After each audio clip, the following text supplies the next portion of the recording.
Hello, welcome. In this video we explain why did Mensheik lose to the Bolsheik leader. Lenin fled to Finland after a failed uprising against the Provisional Government in July 1917, often called the July Days. At the beginning of the month, the PG ordered new attacks on the Germans that most soldiers and sailors considered suicidal. They wanted an end to the war and marched on the Soviet leadership, Central Executive Committee, or TSIK, demanding that it take power and depose the Provisional Government. However, at this stage, the TSIK was dominated by Socialist Parties, Mensheviks, Essars, that were pro-provisional government and pro-war. The rebellious sailors and soldiers failed to persuade it to take an anti-war position and to depose the provisional government, and returned to their barracks after several days.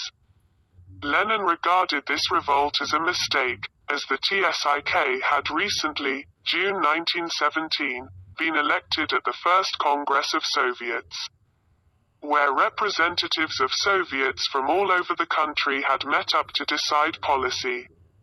If he opposed the TSIK's pro-war and pro-provisional government position, he recognized the TSIK itself as the authentic leadership of the workers and soldiers, just as the PG was the authentic representative of the bourgeoisie, and did not believe that armed attempts should be made against it, as this was undemocratic. At this stage, Lenin favored a policy of strengthening Bolshevik influence in the Soviets generally in preparation for future elections at a Second Congress of Soviets.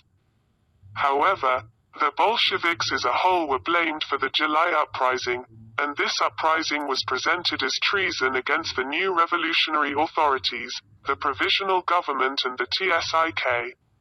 Lenin thus fled to Finland fearing arrest and assassination in July 1917, but his stay there was not long.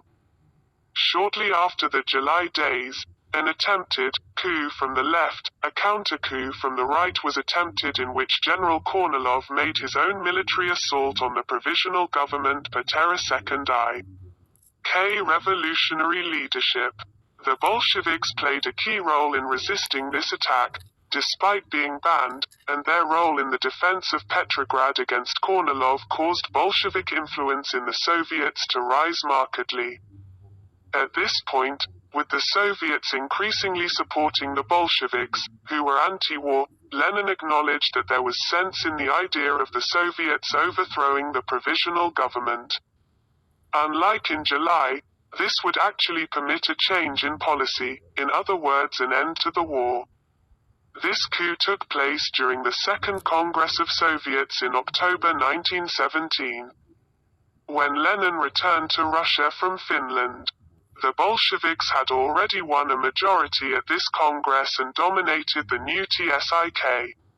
Troops attached to the Petrograd Soviet then arrested the Provisional Government, and a new government answerable to the Soviet apparatus was formed of Bolsheviks and an anti-war minority of the Essars Party.